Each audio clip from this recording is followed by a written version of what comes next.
Leonardo AI has been making waves in the AI art generation space, but is it really worth your time and money? In a world flooded with art tools, let's dive into whether this one stands out or falls flat. Leonardo AI is designed to create stunning artwork using artificial intelligence, which can be a game changer for artists and creators alike. The platform allows users to generate images from simple text prompts, making it accessible even for those with no artistic background. One of the first things you notice is the clean and user-friendly interface, which feels intuitive as you navigate through its features. What's particularly interesting is the variety of styles you can choose from, offering flexibility depending on your project needs.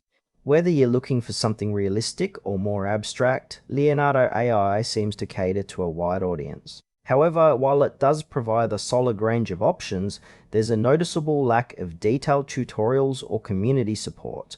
For newcomers, this might leave them feeling a bit lost. Overall, it's a promising tool, but there are definitely gaps in the user experience that could use some improvement.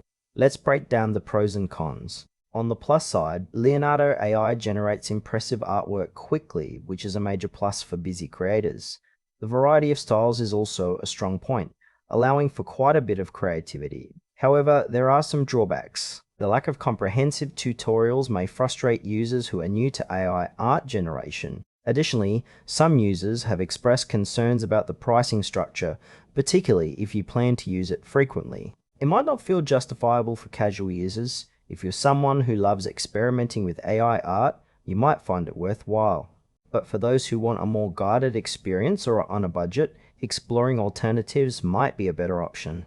In conclusion, Leonardo AI is a solid choice for those looking to dive into AI-generated art, especially if you appreciate quick results.